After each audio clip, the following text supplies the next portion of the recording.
बिस्मिल्लाहिर्रहमानिर्रहीम। अस्सलामुअलैकुम। News with Nazia के साथ मैं हूँ नाज़िया मंसूर और आप तमाम लोगों से मैं उम्मीद करती हूँ कि बिल्कुल ठीक ठाक हैं। अल्लाह पाक तमाम लोगों को सलामत रखे और मेरे इस चैनल को जिसने अभी तक सब्सक्राइब नहीं किया है लाइक सब्सक्राइब कर लीजिए और बेल आइकन ज़रूर पुश कीजिएगा ताकि आप आने वाली तमाम मेरी वीडियो से बाखबर रह सकें। आज का जो मेरे इस प्रोग्राम का टॉपिक है बहुत ही अहम है और मैं चाहूँगी कि मेरी इस वीडियो को आप तमाम लोगों ने शेयर भी करना है, क्योंकि जिस मकसद की बिना पर मैं ये वीडियो बना रही हूँ तो मैं चाहती हूँ कि ये मेरा मकसद उन लोगों तक ज़रूर पहुँच जाए जिनकी बिना पर मैं ये वीडियो आज बना रही हूँ। नाज़रीन, जैसा कि आप जानते हैं कि मैं खुद भी एक टीचर हूँ अल्हम्दुलिल्लाह। एक उस्ताद की हैसियत क्या है माशरे में, इसको उजागर करना चाहती हूँ और एक उस्ताद क्या ऐसी गलतियाँ करता है जो कि उसके जो स्टूडेंट्स हैं उनके ऊपर मनफी, उनके रवैये का जो मनफी एक असर होता है वो अपने स्टूडेंट्स के ऊपर छोड़ जाता है।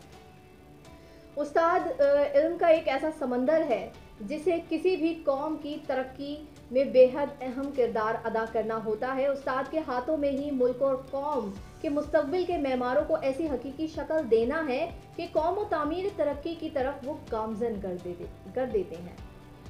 ऐसी इस निज़ाम तालीम में उस्ताद को मरकज़ी मकाम हासिल होता है। असातिज़ा की अहमियत इसलिए भी अहम है क्योंकि वो किसी भी मुआशरे की फलाह बहबूद, जज्बा इंसानियत की नशोनुमा और अफराद की तरबियत साजी में बेहद अहम किरदार अदा करती है। इस्लाम ने भी उस्ताद को बेहद इज़्ज़त और एहतराम का एक दर्जा दिया है कि अल्लाह ताला ने नबी करीम सल्लल्लाहु अलैहि वसल्लम को कुरान मजीद में मौल्लिम कहकर पुकारा है और ख़ुद नबी करीम सल्लल्लाहु अलैहि वसल्लम भी इस बात को फरमाते हैं कि मुझे मौल्लिम बनाकर भेजा गया है। तो यहाँ पर उस्ताद की अहमियत पर रोशनी डालने के साथ साथ मैं ये यहाँ पर डिस्कस करना चाहूँगी कि मैं ख़ुद टीचर हूँ और मैं काफ़ी जगह देख चुकी हूँ ऐसी चीज़ें होती हैं। आपने भी देखा होगा कि जब वालिदैन स्कूल में फ़ीस पे नहीं कर पाते तो किस तरह से यही अस्तात्ज़ा कराम अब जो वालिदैन फ़ीस नहीं पे कर पाते उसकी सज़ा उनके बच्चों को इस तरह दी जाती है कि या तो उनके बच्चों को क्लास नहीं लेने दी जा रही होती है और बाकायदा इस बात को तमाम क्लास के बच्चों के सामने कहा जाता है कि आपकी फ़ीस पे नहीं हुई है इसलिए आप क्लास से बाहर जा सकते हैं या आप क्लास नहीं ले सकते हैं, या फिर ऐसे बच्चों को क्लास से आउट कर लाइब्रेरी में बिठा दिया जाता है। मैं समझती हूँ कि उस्ताद का ये जो एक किरदार है वो हर तरह से बहुत मस्बत होना चाहिए। ये मनफी किरदार, आप बच्चे के कैरेक्टर की ग्रोथ क्या कर रहे हैं? आप एक बच्चे के जो एक बच्चा है उसका जो कॉन्फिडेंस है उसकी धज्जियाँ उड़ा देते हैं जब आप तमाम क्लास के दूसरे स्टूडेंट्स के सामने आप उस बच्चे के पॉइंट आउट करके नाम लेकर बाकायदा कहते हैं कि आपकी फ़ीस पे नहीं हुई है तो आपको हम क्लास नहीं लेने देंगे। और अब तो जो ऑनलाइन क्लासेस होती हैं क्या करते हैं कि उसके लिंक को ब्लॉक कर दिया जाता है। तो मैं इस घटिया अमल की मजम्मत करती हूँ और मैं उन तमाम स्कूल्स को जो जिनके अंदर ये घटिया रूल्स हैं उनको मेरा ये पैगाम है कि आप बच्चों पे मस्बत असर डालें तो ज़्यादा बेहतर है। फ़ीस पे करने का जो मामला है वो उनके जो पेरेंट्स हैं उनसे डिस्कस किया जाए, ना कि बच्चे की बेइज्जती करके उसे क्लास ना लेने पर मजबूर कर दिया जाए। आप साइकोलॉजिकल बच्चे के ऊपर कितने बुरे असरात इस चीज़ के पड़ते हैं, वो अपनी पर्सनैलिटी में इस चीज़ को जब जम कर लेता है तो सोचें कि आगे बढ़कर जब वो बड़ा होगा तो इस किरदार की वजह से जो आपने पेश किया है उसके सामने जो बिल्कुल मनफी है, जो काबिल मजम्मत है, जो एक बच्चे के कैरेक्टर और कॉन्फिडेंस को लूज़ कर देता है, तो आप ये सोचें कि उस बच्चे का फ्यूचर में जब वो बड़ा होगा तो अनकॉन्शियसली वो उसका क्या असर उसकी पर्सनैलिटी पर जो है वो असरअंदाज होगा। तो मैं तमाम स्कूल्स, जो भी बड़े बड़े स्कूल्स हैं जिन्होंने बिज़नेस बनाया हुआ है तालीम को, जहाँ पर फ़ीस बहुत ज़्यादा हाई लेवल की ली जाती है, और मैं यही कहती चलूँ कि पाकिस्तान के तमाम जितने भी स्कूल्स हैं उन तमाम स्कूल्स के अंदर एक ही तमाम असबाक पढ़ाए जाएँ।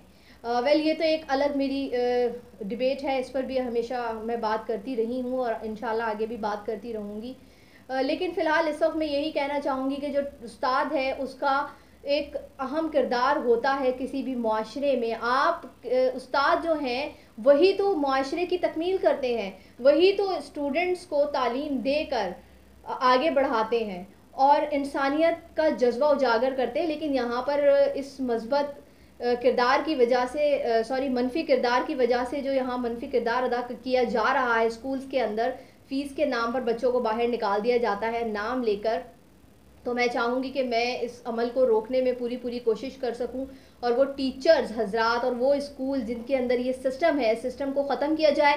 अगर फ़ीस पे नहीं की जा रही है तो उस बच्चे के कॉन्फिडेंस की धज्जियाँ ना उड़ाएं, बल्कि उनके पेरेंट्स से इस बात के हवाले से आप बात कर सकते हैं। आपके पास तमाम चीज़ें बच्चों के हवाले से जो है वो मौजूद होती हैं। तो प्रिंसिपल हजरात को चाहिए कि इस मामले में पेरेंट्स को बुलाकर बात की जाए। हाँ, अगर बच्चा क्लास के अंदर परफॉर्मेंस ठीक नहीं दे रहा है या पढ़ाई में कोई प्रॉब्लम आ रही है तो भी पेरेंट्स को बुलाकर और बच्चे को ख़ास तौर पर एक अलग जगह पे बुलाकर उससे बात की जाए, ना कि तमाम बच्चों के सामने उसकी बेइज्जती की जाए, जिसकी वजह से उसके कॉन्फिडेंस लेवल की धज्जियां उड़ाने में आप ऐसे तमाम स्कूल्स का हाथ है जहां पर ये घटिया सिस्टम है कि फ़ीस पे ना होने पर या फ़ीस लेट पे होने पर आप बच्चों को क्लास से निकाल देते हैं, या आप उनको इस बात का एहसास दिलाते हैं कि आपकी फ़ीस जब तक पे नहीं होगी तो आप क्लास लेने के काबिल नहीं हैं। तो ऐसे लोगों की मजम्मत कीजिए और नहायत ही घटिया ये एक रूल है जिसे ख़त्म करना चाहिए। बच्चों की नशोनुमा को मस्बत तरीके से आप आगे ले जाइए। टीचर्स जो आजकल बच्चों को बहुत से अल्फाज बहुत गलत कह देती हैं, उन्हें भी चाहिए कि वो अपने अल्फाज पर ध्यान दें और बच्चों के लिए, क्योंकि टीचर एक अहम एक रोल प्ले कर रहा होता है। बहुत सारे बच्चों को टीचर्स अच्छे लगते हैं, उनको दिल करता है कि हम अपने इस टीचर की तरह बने। तो बराए मेहरबानी आप तमाम लोगों से मेरी यही जो स्कूल के लोग जो मेरी ये वीडियो देख रहे हैं उन तमाम लोगों से मेरी रिक्वेस्ट है कि बच्चों की पर्सनैलिटी को ख़राब ना करें, उनके सेल्फ़ कॉन्फिडेंस की धज्जियाँ ना उड़ाएं और इस तरह की जो भी बातें हैं वो उनके पेरेंट्स से डिस्कस किया कीजिए। आज की मेरी ये वीडियो बहुत ही अहम है, मैं चाहूँगी तमाम लोग इसको शेयर करें। मेरा चैनल लाइक कर लीजिएगा, सब्सक्राइब कर लीजिएगा और कमेंट बॉक्स में कमेंट करना ना भूला करें। आपके कमेंट्स मेरे लिए बेहद इंपॉर्टेंट होते हैं। अपना बहुत सारा ख्याल रखिएगा, दुआ में मुझे याद रखिएगा। इस वक्त इजाज़त चाहूँगी। अल्लाह हाफ़िज़।